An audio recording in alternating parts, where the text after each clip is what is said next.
Hola chicos, muy buenas tardes, ¿cómo les va? Hoy con ustedes voy a tener la primera clase a través de esta plataforma, a través de YouTube. Vamos a entrar a buscarle un poquito la vuelta. La idea es que ustedes puedan ver el video, repetirlo las veces que sea y después el lunes, en el horario que deberíamos tener clase, ahí repasar y hacer las preguntas que ustedes necesiten hacer a través de WhatsApp o de la plataforma Edmodo del colegio. Lo que vamos a seguir viendo con ustedes, van a ver que en el sitio de YouTube hay otros videos, pero son para los otros cursos. Yo les voy a pasar a ustedes cuál es la clave de este video. Vamos a ver un poco, a seguir viendo todo lo que es la parte de diseño de planta de silos y los primeros elementos que van a ustedes empezar a colocar en ese diseño de planta de silos. Si bien ustedes a esta altura del año todavía no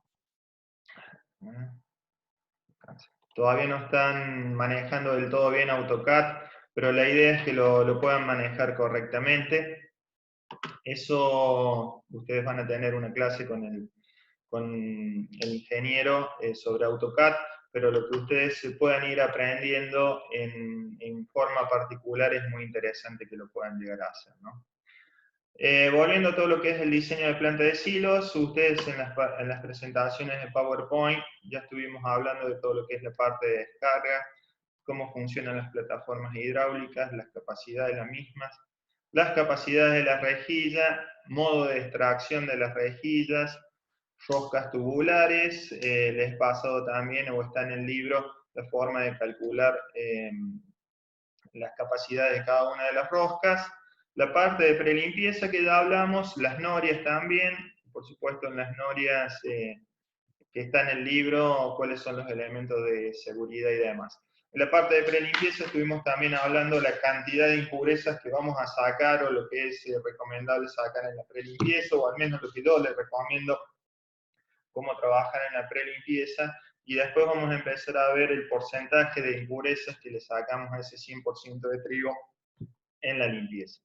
La planta de silos que en base a lo que estuvimos charlando y demás, su importancia, su preponderancia sobre el diseño de los molinos tiene que ver con la ubicación geográfica con la que tengamos el molino. Por ejemplo, molinos que están en el centro de provincia de Buenos Aires, donde el acceso de trigo es mucho más fácil, porque en provincia de Buenos Aires se produce 50% del trigo, entonces generalmente en el campo hay trigo. La importancia de las plantas de silos no van a ser tan importantes, por lo general por el campo siempre los productores tienen almacenado trigo, entonces es más fácil ir trayendo periódicamente. Aunque nunca es malo tener una planta de silo grande, por supuesto, ¿no? Pero, por ejemplo, molinos en Córdoba, como en la zona nuestra, que ya estamos en la parte de la frontera, en lo que es la producción de trigo, cada vez las plantas necesitan tener un mayor tamaño. Mis recomendaciones para lo que es centro-norte de provincia de Córdoba, una planta de silo de 2-3 meses de capacidad de acopio en base a los días de molienda. ¿Qué quiere decir? Nosotros vamos a tener un molino que va a moler 10.000 toneladas por mes, tener unas 25 30.000 toneladas de acopio podría ser lo aconsejable. Ahora, ¿qué pasa con los molinos que están en el norte del país? Ahí la situación ya cambia. ¿Por qué? Porque esos molinos generalmente no, el trigo se da siempre más, más antes de fin de año que en el resto del país. En el trigo, por ejemplo, en lo que es la parte de Salta, Tucumán, Jujuy, se empieza a cosechar final de septiembre, muy final de septiembre y en octubre, mientras que aquí en Córdoba, mediados de noviembre, fin de noviembre, centro de provincia de Buenos Aires, medio de diciembre, y puede ser que algunos lotes ya se estén cosechando los primeros días del año siguiente. Ahora, ¿qué pasa con los molinos del norte?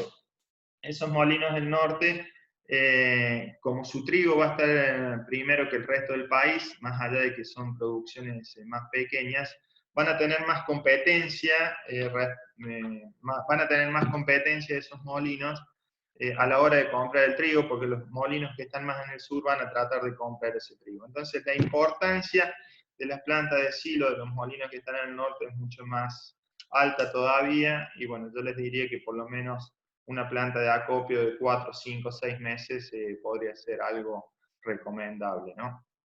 Ahora, siguiendo con lo que es la planta de acopio, esto vendría a ser la capacidad de acopio propiamente dicha, y después aquí esta pequeña mini planta que fuimos charlando la clase pasada, que es más que todo para hacer las mezclas y ya entrar directamente a la parte del molino, ¿no?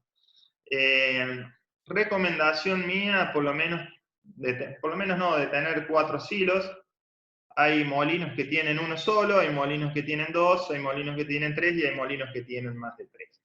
Ahora, el problema que tienen los molinos que tienen un solo silo de mezcla que abastece al molino, su mayor problema es poder hacer diferentes tipos de harina, porque una vez que llenan con trigo ese silo, con una determinada cantidad de gluten o de W o en lo que vayan haciendo las mezclas, poder después tener esa agilidad para poder cambiar rápido, la verdad es que no es posible, ¿no? Entonces, si tenemos 2 trigos que podríamos sacar mezclado para alimentar al molino, ahí podremos tener calidad alta de gluten, calidad baja, mezclar y alimentar el molino. Mientras más segregaciones tengamos de trigo en calidad para alimentar de ahí al molino, mejor, ¿sí?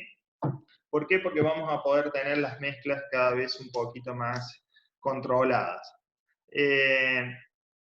Dependiendo del año, puede ser que el trigo tenga valores más altos o valores más bajos, ¿no?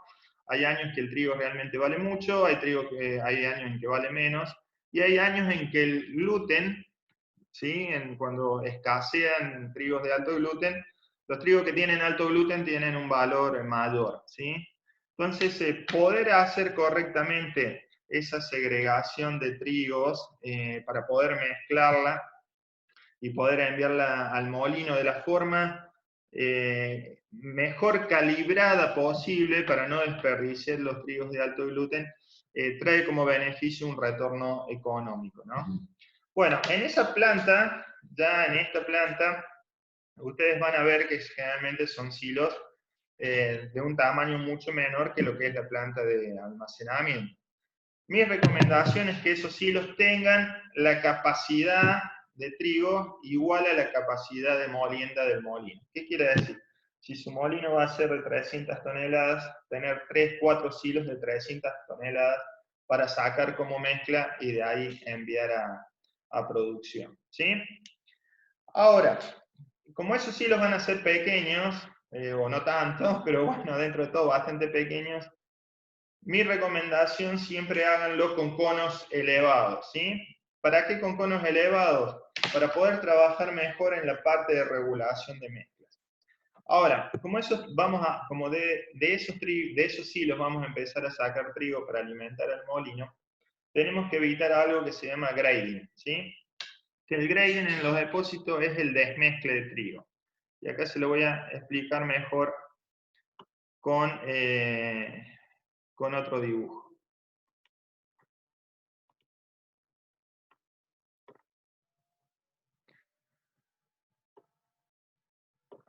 Aquí vemos un esquema de lo que es una planta de almacenamiento, una planta de producción.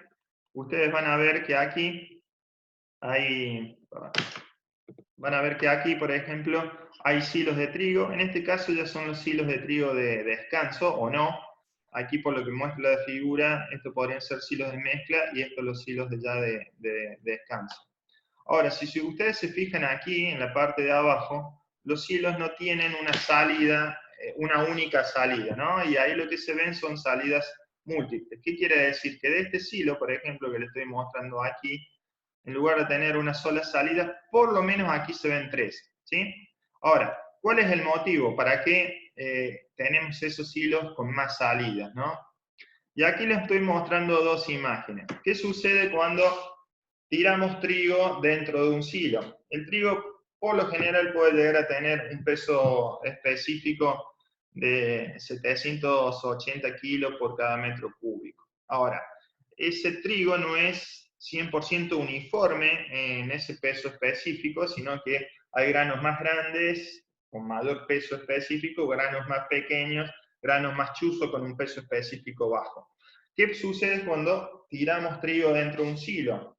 En la parte central del silo va a caer y va a quedar la parte de los granos de trigo que son más pesadas, mientras que en los costados del silo va a ir todo lo que es la parte de los granos más chuzos, las blumas y demás. Entonces, dentro de un mismo silo vamos a tener en los laterales pesos hectolítricos bajos y en el centro pesos hectolítricos altos.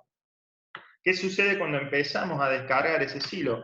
Va a empezar a caer primero el que tiene un peso hectolítrico más alto, por su peso va a caer primero, y cuando se nos esté vaciando el silo va a empezar a caer lo de los laterales con un peso hectolítrico mucho más bajo. Entonces, si nosotros estamos mandando eso a la molienda, vamos a tener que cuando empezamos a descargar el silo, granos de trigo muy pesaditos, muy lindos, vamos a tener una carga con granos muy pesados, y cuando el silo se me está vaciando, con granos muy livianos. Más allá del peso específico de los granos, ahí también hay cambios en la cantidad de gluten, porque en general los granos que son más chuzos y demás suelen tener a veces más cantidad de gluten, aunque no a veces de mejor calidad. Entonces, como les muestro la figura de aquí, esto es lo que se produce, el desmezcle cuando se baja el trigo parejo. Ahora, ¿cómo podemos hacer para que ese silo baje completamente parejo, como lo muestra en la imagen de la derecha? Bueno, tenemos tres formas de hacerlo, ¿sí? Una forma es colocando debajo del silo una salida cónica con un cono, con otro cono interno, ¿no? Entonces, lo que va a pasar es que el trigo en la parte central va a caer por aquí, que es el trigo pesado, pero a su vez el trigo liviano va a caer por aquí, por el lateral. Se juntan, se mezclan en la parte de abajo, y ahí vuelve a salir, digamos, el trigo con una calidad constante a medida que se va bajando el silo. Ese es un mecanismo, no es el de los más utilizados hoy en día, pero al menos ese es un mecanismo. El segundo mecanismo, que es el que ven ustedes aquí en la imagen, son salidas múltiples. ¿Qué quiere decir? Que en un silo, en lugar de tener una única salida, tiene varias salidas que luego se unen a un cono. ¿Qué permite eso? Que cada salida trabaje en forma indistinta y todo el silo esté bajando en forma uniforme. Este sistema es uno de los que más me gustan a mí, primero porque es libre de total mantenimiento, es un sistema bastante práctico. Hay que tener una serie de recomendaciones y de resguardo con este sistema, que es las medidas, ¿no? Las medidas de los conos internos dentro de los silos no pueden tener una distancia mayor a 1 metro, ¿sí? Como recomendación, mientras que la salida de los caños pueden ser en caños de 120 milímetros, y la salida completa después del cono que junta cada uno de los caños del silo tiene que ser de 150 milímetros. Esa es otra forma de evitar ese desmezcle en el grano de trigo. Y por último, podemos colocarle un fondo vibrante, ¿sí? Estos fondos vibrantes, ¿cómo funcionan? Comúnmente llamados rotoflow, se colocan en la parte de abajo del silo. La parte esta de aquí es una parte, digamos, que no tiene ningún movimiento, es el cono del silo, y en la parte de abajo del silo un sistema de vibración. Ese rotoflow que se instala debajo del silo tiene una particularidad, que adentro tiene un cono invertido. Entonces va a funcionar muy parecido a lo que es el primer sistema que estuvimos viendo, que es cono y doble cono adentro, ¿no? Entonces, este sistema, además de vibrar, va a tener un contracono arriba. Entonces, lo que es pesado que viene por el centro se va hacia los costados y se junta, como muestra aquí en la imagen. Esto es lo que es la parte pesada, viene, se junta con esto y caen después hacia la rosca. Esos son los sistemas que se pueden utilizar para abajo de los hilos, de los hilos eso de mezcla, y después de los hilos que vamos a empezar a ver más adelante, de los hilos ya de descanso. Volvemos de nuevo a lo que es el AutoCAD, para que ustedes lo puedan visualizar, ¿sí?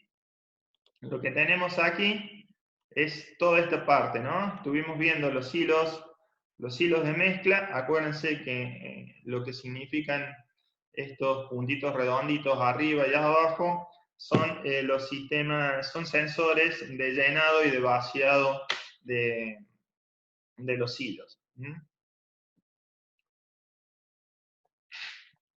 Por ejemplo, en este esquema que hay 4 silos, podríamos tener en el silo 1 trigo de bajo gluten entre 20 y 23, en el silo 2 que está al lado entre 23 y 26, en el silo 3 entre 26 y 29 y en el silo 4 arriba de 29. Ahora, ¿cómo hacemos trabajar cada uno de esos silos? Supónganse, todos esos silos los tenemos con una buena cantidad de trigo cada uno. Y necesitamos producir harinas, por ejemplo, para pan dulce, que es una harina que necesita un alto contenido de gluten. Entonces vamos a trabajar con el silo 3 y 4, alimentando a la parte de la limpieza con trigos de alto gluten, para después a la hora de poder moler esos trigos de alto gluten. Pero de un momento a otro nos dicen, bueno, terminamos a hacer el batch de harina de alto gluten y necesitamos pasar a hacer una harina panadera. La harina panadera generalmente lleva unos 26% de gluten, 27%. Eso va a depender de cómo fue la cosecha en ese año. Si los glútenes fueron muy altos, muy bajos o medios. Pero en lo que es un trigo panadero, normalmente unos 26, 27, 25 son valores que están muy bien. Cuando hacemos harina panadera, entonces podremos tomar de cada uno de esos 4 silos para hacer una mezcla lo más pareja posible, pero lo tomaremos en proporciones iguales. Y si después en un momento tenemos que pasar a hacer harinas para barquillos, la harina para barquillos generalmente es la harina que se llama para los cucuruchos de los helados, por ejemplo, para todo lo que son las masitas obleas, que son harinas que necesitan muy bajo contenido de gluten, ahí trabajaremos únicamente con el silo 1. Entonces, ustedes teniendo esta variedad, pudiendo tener esta planta de silos para hacer las pequeñas mezclas, lo que podemos garantizar después en el proceso de limpieza y de molienda es hacer poder hacer diferentes harinas, diferentes calidades, sin tener altibajos en las producciones, ¿no? Por eso lo importante de poder contar con esta planta de silo.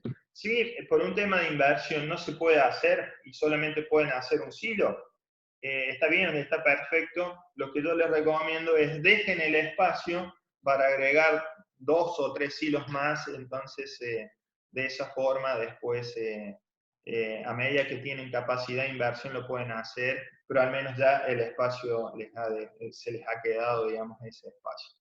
Bien, en la parte de abajo de los silos, ¿sí? Que es esta parte que estamos viendo aquí, yo les he colocado unas máquinas que se llaman reguladores automáticos de trigo, ¿sí? Más que reguladores son dosificadores automáticos de trigo, o dosificadores ponderales también se le puede llegar a llamar. Ahora, ¿cómo funcionan esos dosificadores ponderales? Esos dosificadores ponderales tienen distintas formas. Por ejemplo, si queremos trabajarlo de uno, vamos a la electrónica de ese aparato y le ponemos que queremos que deje pasar de ese trigo, por ejemplo, de este silo, que deje pasar 5 toneladas hora y la máquina en automático deja pasar 5 toneladas hora. Eso es una forma de trabajarlo. Pero la otra forma de trabajarlo, que también está interesante, es que nosotros podemos con una computadora, con un software, decirle al silo 1, al dosificador del silo 1, quiero que pase un 20% de mi carga, en el silo 2 un 40%, en el silo 3 un 20% y en el silo 4 un 20%. Entonces, esos 4 reguladores de caudal de trigo lo que van a hacer es dejar pasar cada uno el porciento que le corresponde. Entonces voy a poder ir trabajando con cada uno de esos silos sacando la mezcla que yo necesito. Eso lo cotejo con el laboratorio y si los valores de gluten dan bien, sigo con los reguladores de caudal en esas toneladas y si tengo que corregir para arriba o para abajo en el tema del gluten, bueno, ahí le puedo dar más o dar menos a cada uno de los hilos con esos reguladores automáticos. Antiguamente, o muchos molinos todavía lo hacen a través de guillotinas, ¿no? De de chapas que se lo colocan en la escálida para obstruir el pasaje de trigo. Está bien, digamos, lo único que con eso primero no puedo medir, y después si hay algún palito o algo que obstruya la pasada de trigo, no me voy a dar cuenta y posiblemente pueda estar haciendo varias horas de mezcla con un caudal de trigo menor o con una dosificación despareja para mi mezcla en lo que es el promedio de gluten, ¿no? Entonces, ¿cómo funcionan estos equipos? Estos equipos generalmente son equipos muy pequeños, tienen 50, 55 centímetros de alto y funcionan de la siguiente manera.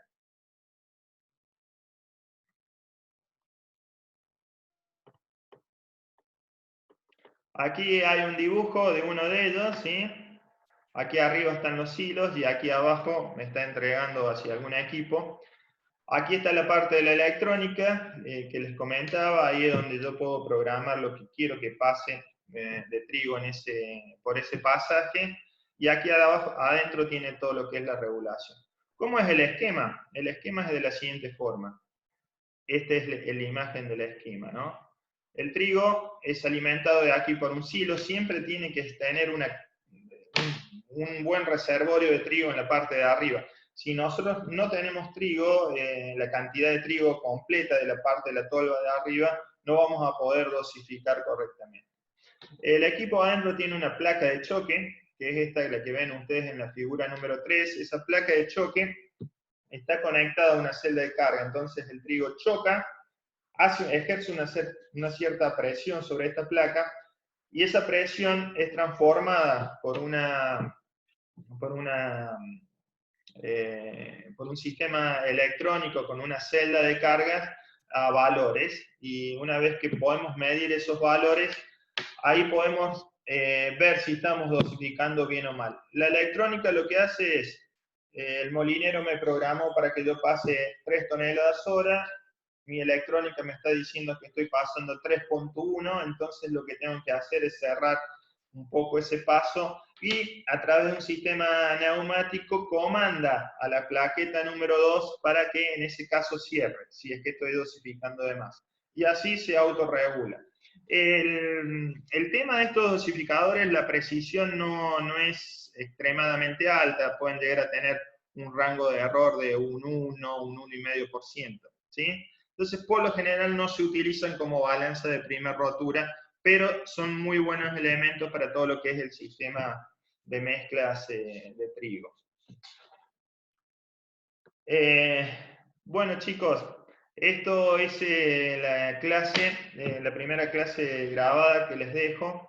Ya les voy a ir dejando cada uno más videos a medida que vayamos avanzando más videos, pero por favor lo que tienen que hacer es ver este video, y para nuestra clase de los días lunes, tener cada uno ya diseñado su planta de silos con las capacidades que les di, e ir incorporando a los que ya manejan el AutoCAD estos diseños para irlos teniendo, y a los que no los van agregando en PowerPoint. Bueno, cualquier cosa, ya tienen mi número de teléfono, me pueden mandar un WhatsApp y digamos, les voy contestando las preguntas. Muchísimas gracias.